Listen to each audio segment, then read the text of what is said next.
Welcome back. आज एक और खौफनाक और भयानक वाक़ये के साथ हम आपकी खिदमत में हाजिर हैं। ये वाक़या मेरे ही चाचा के साथ अपनी ही ज़मीन में पेश आया था। आज हम उन्हीं की ज़ुबानी बयान करेंगे। आप जब तक जल्दी से चैनल को सब्सक्राइब कर लीजिए। चाचा जान फरमाते हैं कि कुछ साल कबल रात के वक्त मैं अपनी फसल में पानी लगा रहा था।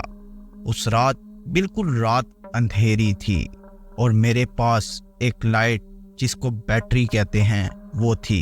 बैटरी के अलावा वहाँ कुछ भी नज़र नहीं आ रहा था। रात के कोई 12 बज रहे थे।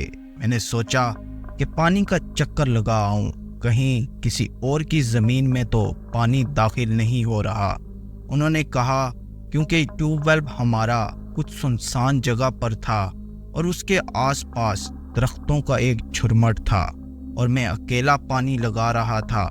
पानी चेक करने के लिए अपनी चारपाई से उठा और लाइट ऑन करके अपनी मस्ती में चलने लगा। थोड़ा दूर ही चला था कि किसी को अपने पीछे पीछे आते हुए मुझे आवाज़ सुनाई दी। आवाज़ ऐसी थी जैसे कोई जल्दी जल्दी मेरी तरफ बढ़ रहा हो। मैंने अचानक से पीछे देखा तो कोई नहीं था। फिर आगे चलने लगा। कुछ दूर ही चला था कि मैंने देखा कि 2 बंदे एक बकरी को लिए खड़े थे। मैं जैसे ही उनके करीब पहुंचा तो लाइट की रोशनी उनकी तरफ देने के लिए जैसे ही हाथ उठाया तो मेरे हाथ से वो लाइट गिर गई और गिरकर बंद हो गई। वो दोनों बंदे नॉर्मल इंसान से ज्यादा लंबे थे। मैं उन्हें रात के इस पहर देखकर कुछ सहम सा गया। उनमें से एक बंदा मेरी तरफ बढ़ने लगा और मेरी तरफ आकर कहता है कि ये रास्ता कहाँ जाता है। मुझे कुछ हौसला हुआ कि ये कोई मुसाफिर हैं जो रास्ता भटक गए हैं।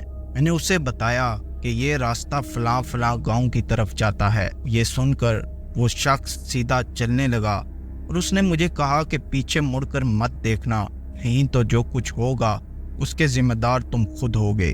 मैं बहुत घबरा गया। मैंने जल्दी से लाइट उठाई और अपने पानी की तरफ चलने लगा। मैं अपनी ज़मीन की तरफ बढ़ रहा था। उन दिनों हमारी फसल काफ़ी लंबी हो चुकी थी, यहाँ तक कि मेरे सीने तक पहुँच रही थी। उस फसल के बीचों बीच से गुजरकर मुझे ट्यूबवेल तक जाना था। मैं उस फसल के अंदर चल रहा था। जैसे ही मैं फसल क्रॉस करके सेंटर में पहुँचा तो क्या देखता हूँ, वही 2 शख्स वहाँ पर एक बकरी का बच्चा लिए बैठे हैं। इस बार उनके हाथ में काली बकरी थी। उनमें से एक शख्स बोला कि तुम यहाँ क्या कर रहे हो? तुम्हें नहीं पता ये हमारा घर है, हमारी औरतें सो रही हैं, बच्चे हैं छोटे छोटे, अगर उन्हें कुछ हो गया तो तुम्हारी जुर्रत कैसे हुई यहाँ आने की?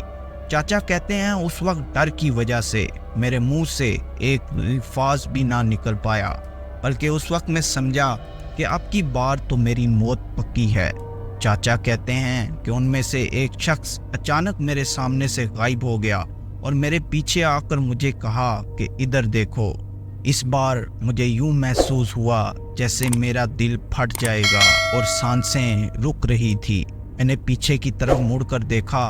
उसने कहा कि अगर तुम नहीं चाहते कि तुम्हारी फसल और तुम्हें कोई नुकसान पहुंचे तो अभी फौरन यहाँ से निकल जाओ और कल 5 किलो गोश्त इस जगह पर रख कर चले जाना और पीछे मुड़कर मत देखना और आइंदा इस तरफ रुख नहीं करना।